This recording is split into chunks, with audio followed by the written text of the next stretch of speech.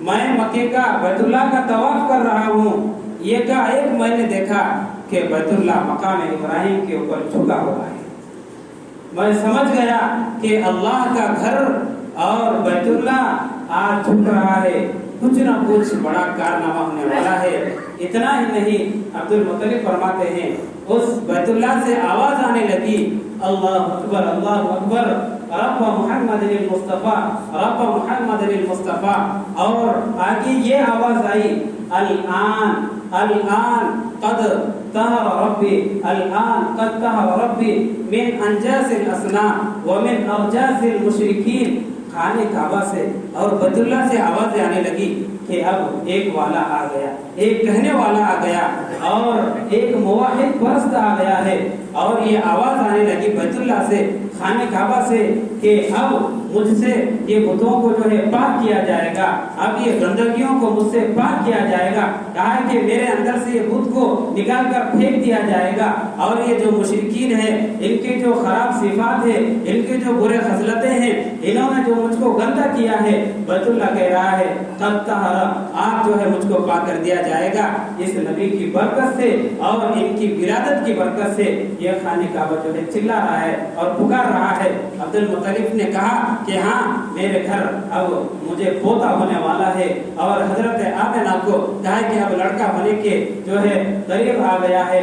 فوراً جو ہے سمجھ گئے اور رونے لگے، کہا کہ اے اللہ میں تو اسی انتظار میں ہوں، بلکہ میں ہی نہیں بلکہ کئی انبیاء اور کئی قومیں جن کی ولادت اور جن کی مبعوث ہونے کے انتظار میں تھے، کہ کئی ایسی قومیں گزری جن کی یہ چاہت تھی، جن کی یہ تڑپ تھی کہ ہمارے آنکھوں سے ہم آخری نبی کا دیدار کر لیں، لیکن اللہ نے کہا تھا کہ ہم نے اس نبی کا انتخاب کیا، ہم نے اس نبی کے زمانے کا بھی انتخاب کیا، ہم نے اس نبی کو جو امت دینا ہے اس امت کا بھی ہم نے انتخاب کیا، ہم منتخب ہے، ہمارا نبی منتخب ہے، ہمارا زمانہ بھی منتخب ہے۔ تو عبد المطلب سمجھ گئے کہ ہمارے گھر آج جو ہے پوتا ہونے والا ہے۔ ادھر یہ مسئلہ پیش آیا، ادھر اس وقت کی سپر پاور طاقت تھی ایران۔ ایران کے اندر بہت بڑا محل تھا، ایسا محل تھا جس کو بنانے کے لیے، جس کو سنوارنے کے لیے اس وقت کے طاقتور لوگوں نے اپنے زندگی کے 23 سال 20 اور 23 سال اس محل کو بنانے کے لیے لگا دیا۔ جس رات کی صبح میں آپ کی ولادت ہوئی، اس رات کا واقعہ یہ ہے کہ اس محل کے اندر زلزلہ آ گیا،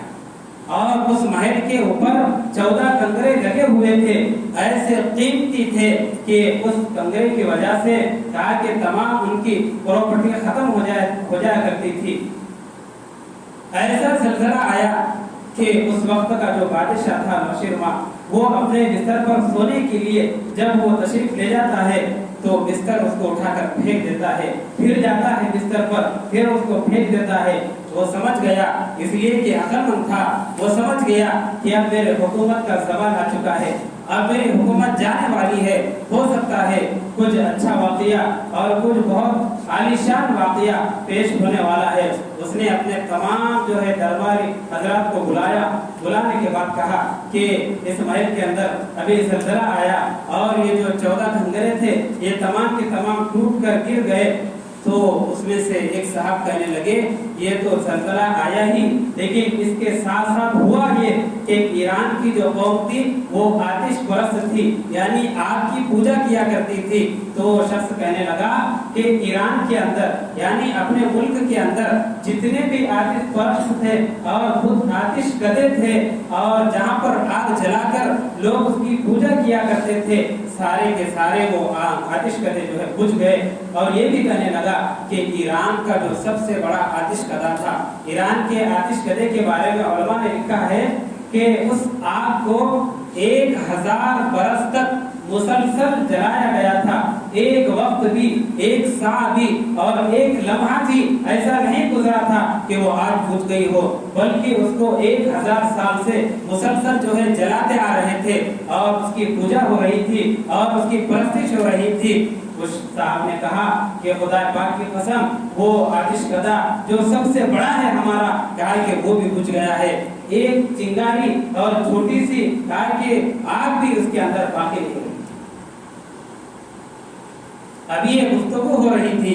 ایک صاحب آئے، انہوں نے کہا کہ وہ جھیل اور وہ تالاب جس کو ہم نے بنایا تھا، جو 6 میل لمبا تھا، 6 میل گہرا تھا، اس کا پانی بھی پورا کا پورا سوکھ گیا ہے۔ یہ واقعات نمودار کر کے اللہ یہ بتانا چاہ رہے ہیں کہ تمہاری حکومت اب نہیں چلنے والی، تمہاری منمانی اب نہیں چلنے والی، اب ہمارا ایسا نبی آ رہا ہے جس کی پیروی تم کو کرنا ہوگا، جس کے پیچھے تم کو چلنا ہوگا۔ یہ میسج اور پیغام تھا۔ بادشاہ بہت حیران ہوا، کہنے لگا کہ ایک بہت بڑے عالم کو بلاؤ۔ عالم کو بلا گیا، اس کا نام تھا عبد المسیح۔ اس کے سامنے یہ تمام چیزیں رکھی گئی۔ اس نے کہا کہ یہ میرے بس کی بات نہیں، میرے ایک ماموں ہے۔ اس کے ماموں کو بلایا گیا، اس نے کہا کہ بھائی آپ کو معلوم ہے یہ چیزیں کیوں پیش آ رہی ہے؟ یہ اس لیے پیش آ رہی ہے، قریش کے اندر ایک ایسا لڑکا جنم لینے والا ہے اور ایک ایسا بچہ آج جو ہے دنیا کے اندر مبعوث ہونے والا ہے، جو ایران کی سب سے بڑی حکومت، جو اپنے کو سپر پاور، سپر وزر کہتی ہے، اس کو وہ توڑ دے گا اور اس کو ختم کر دے گا، اس کی پیروی تم کو کرنا پڑے گا۔ تو وہ گھبرائے گئے، بلکہ ایک یہودی چیختے چلاتے ہوئے مکہ کے اندر تشریف لے جاتا ہے اور صبح کے وقت پہنچتا ہے، مکہ کے اندر چیختا ہے کہ کسی کے گھر کوئی لڑکا پیدا ہوا مجھے بتا دیجئے۔ تو بہت اصرار کرنے کے بعد قریش بتاتے ہیں کہ ہاں عبداللہ کے گھر، جو کہ عبداللہ اس دنیا سے جا چکے ہیں، ان کے گھر ایک لڑکا پیدا ہوا ہے۔ تو یہودی کہنے لگا کہ اس بچے کے قریب مجھے لے جاؤ۔ جب اس کو قریب لے جایا گیا، اس نے وہ علامتیں جو تورات کے اندر پڑھی تھی، اس نے اس علامتوں کو دیکھا تو فوراً جو ہے جان گیا اور کہنے لگا کہ یہ بچہ نہیں ہے، یہ آخری الزمان ہے، یہ نبی پاک صلی اللہ علیہ وسلم ہے۔ اور قریش کی طرف رخ کر کر کہنے لگا طوبیٰ لہم، تمہارے لیے خوشخبری ہے، تمہارے لیے بہت اچھی نیوز ہے یہ کہ تمہارے اپنے گھروں کے اندر ایسے نبی کو اللہ نے مبعوث کیا جو دونوں جہاں کا جو ہے نبی ہے اور تمام کائنات پر اس کو فوقیت اللہ نے دی ہے۔ اور یہودیوں کی طرف مخاطب ہو کر اور ان نافرمان بندوں کی طرف مخاطب ہو کر کہنے لگا کہ اب تمہاری حکومت گئی، اب تمہاری تمام کی تمام منمانی چھین لی جائے گی، اب تمہارا طریقہ نہیں چلنے والا، اب اس بچے کا طریقہ چلے گا۔ مختصر یہ کہ جب بالکل قریب وقت آ گیا اللہ کے نبی صلی اللہ علیہ وسلم کی ولادت کا، تو حضرت آمنہ فرماتی ہے میں نے دیکھا کہ کچھ عورتیں اندر آ رہی ہے۔ میں نے پوچھا کہ بھائی بہن آپ کیوں آ رہے ہو؟ انہوں نے کہا کہ آپ کی ہیلپ کرنے کے لیے، آپ کی مدد کرنے کے لیے اللہ نے ہم کو بھیجا ہے۔ ایک عورت سے آپ نے پوچھا کہ آپ کا نام کیا ہے؟ انہوں نے کہا کہ حضرت آسیہ۔ دوسرے سے پوچھا کہ آپ کا نام کیا ہے؟ انہوں نے کہا کہ مریم، میں عیسیٰ علیہ السلام کی ماں ہوں۔ انہوں نے کہا کہ فرعون کی بیوی ہوں۔ تیسری عورت سے پوچھا کہ آپ کون ہو؟ تیسری عورت نے کہا کہ میں حور عینہ ہوں۔ جتنی بھی اللہ نے حوریں پیدا کی ہے ان تمام حوروں کی میں ملکہ ہوں، سردار ہوں، ان کی گورنر ہوں۔ آج اللہ نے مجھے مہمان خصوصی کے طور پر تمہارے گھر بھیجا ہے اور تمہاری مدد کرنے کے لیے میں جنت سے آئی ہوں کہ ایک بہت اچھا نبی اور ایسا نبی جو وجہ وجود کائنات ہے وہ دنیا کے اندر آنے والا ہے۔ چوتھی عورت سے پوچھا گیا کہ آپ کون ہو؟ انہوں نے کہا عبد الرحمن بن عوف کی میں والدہ ہوں، میرا نام شفا ہے۔ یہ کچھ عورتیں آئی اور پھر بالکل درد سے حضرت آمنہ کو چالو ہوا تو حضرت آمنہ فرماتی ہے کہ ایک دم جو ہے روشنی پیدا ہو گئی۔ میں نے دیکھا کہ زمین سے لے کر آسمان تک کے جو خلا ہے اس خالی حصے میں پورے فرشتے خدا پاک کی قسم میرے آنکھوں سے میں نے، اور یہ بھی کہا کہ جب بالکل قریب وقت آ گیا حضور صلی اللہ علیہ وسلم کی پیدائش کا تو کچھ فرشتے آئے ہیں، میرے اوپر ہاتھ رکھے ہیں، مجھے تسلی دیتے ہیں کہ بہن تجھے درد نہیں ہو، یہ بچہ نہیں ہے، یہ دونوں عالم کا نبی ہے، یہ محمد رسول اللہ ہے۔ اور حضرت آمنہ خود فرماتی ہے کہ جب میرے جسم سے محمد یہ بچہ جب جدا ہو گیا، میں نے دیکھا کہ اس کی پیشانی جو ہے زمین کے اوپر تھی، سجدے کی حالت کے اندر وہ بچہ تشریف لایا اور دنیا کو بتایا کہ میں موحد ہوں، میں ایک اللہ کو ماننے والا ہوں۔ جب ہمارے نبی کو سیدھا کیا گیا اور ان کی کروٹ بدلی گئی، تو کتابوں میں لکھا ہے کہ ان کی انگلی ایسی تھی۔ حضرت آمنہ فرماتی ہے میرا لال اور میرا لخت جگر اس وقت انگشت شہادت سے اشارہ کر رہا تھا۔ حضرت آمنہ فرماتی ہے وہ اشارہ کیا تھا؟ وہ اشارہ اشہد ان لا الہ الا اللہ کا اشارہ تھا۔ قلب آمنہ میں مسرت کی خوشی و حد نہ رہی، لیکن محمد کی اداؤں کو دیکھا، کچھ غم تھا اور کچھ غمگین تھی، اس لیے کہ کچھ دن پہلے اللہ کے نبی اس دنیا سے چلے گئے تھے، آپ یتیم پیدا ہوئے تھے۔ حضرت آمنہ فرماتی ہے یہ چاند جیسا بچہ اگر اس کی پیدائش کے وقت میرے شوہر اگر زندہ ہوتے، ان کے والد اگر زندہ ہوتے، کتنا خوش ہوتے اور خوش ہو کر ان کے لیے کھلونا لاتے۔ تو غیب سے آواز آتی ہے اے آمنہ فکر مت کرو، میں اس کا رب بھی ہوں، میں استاد بھی ہوں، سب کچھ میں اس کا ہوں۔ اگر یہ بچہ کھلونا مانگے تو چاند کو کھلونا بنا دوں گا۔ اور ہوا ایسا کہ اللہ کے نبی زمین پر ٹھہرے ہوئے ہیں، انگلی سے اشارہ کر رہے ہیں، چاند کے ساتھ کھیل رہے ہیں۔ اللہ نے فرمایا اگر یہ بچہ سیر و تفریح کو اس کا دل چاہے، اگر سفر کرنا چاہے تو اس کو معراج پہ بلا لوں گا۔ اور ہوا بھی ایسا، اللہ کے نبی صلی اللہ علیہ وسلم کو معراج پر بلایا گیا، ساتوں آسمان کے اوپر، پھر عرش تک پہنچایا گیا، جنت اور دوزخ کی سیر کرائی گئی۔ ہم اگر سیر و تفریح کو جائے تو ہم کہتے ہیں کہ فلاں ملک گئے، فلاں ملک گئے، ارے وہ نبی تو ہمارے عرش تک پہنچ گئے۔ ہاں، جہاں پر جبرائیل کی حد ختم ہو گئی وہاں ہمارے نبی کی اس سے آگے بھی حد۔ اللہ نے کہا کہ اگر یہ بچہ شہادت طلب کرے تو پتھروں سے شہادت پڑھا دوں گا، کلمہ پڑھا دوں گا، ایسا ہوا ہے۔ اسی لیے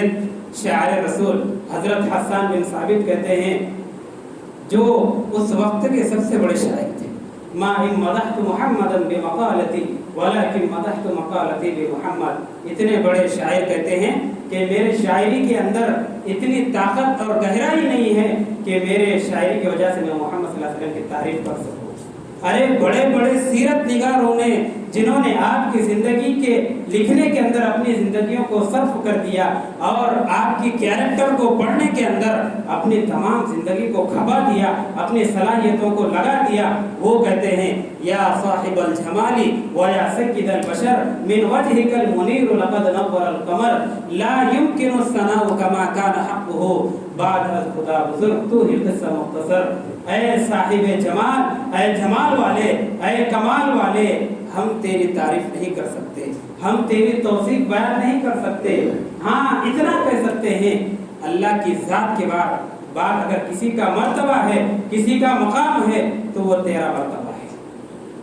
اردو شاعر کہتا ہے کہ قلم میرا قاصر، زبان میری عاجز، محمد کی عظمت بتاؤں میں کیسے، ہے محبوب رب امام الرسول فضائل مکمل سناؤں میں کیسے۔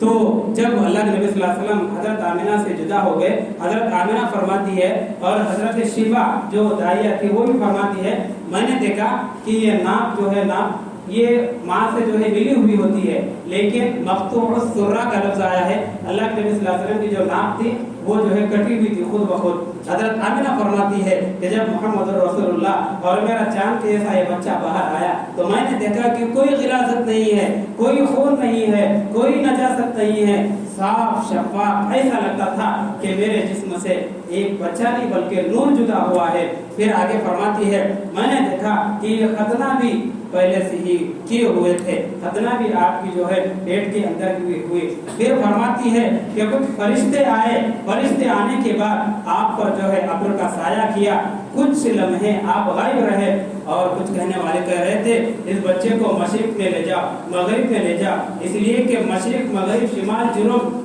چاروں سمت کے لوگ جو ہے اس کے پیچھے چلنے والے ہیں اور اس کی پیروی کرنے والے ہیں۔ پھر آخر بار کہ کچھ فرشتے آتے ہیں اور آخر میں آپ کا یہ جو کان ہے، کان اور یہ کان بیچ میں کی جو جگہ ہے اس جگہ پر جو ہے مہر نبوت لگا دیتے ہیں اور وہ نبوت آپ کے آخری زمانے تک رہی۔ مہر نبوت لگانے کے بعد آپ کو جنت کا غسل دیا جاتا ہے۔ حضرت آمنہ فرماتی ہے میرا لال جب میرے ہاتھ میں آیا تو پانی کے خطرے ٹپک رہے تھے، فرشتوں نے یہ چیزیں پورے مکمل کر دی، پھر میرے لال کو میرے حوالے کر دیا اور کہا کہ آپ اس کو سنبھالیے،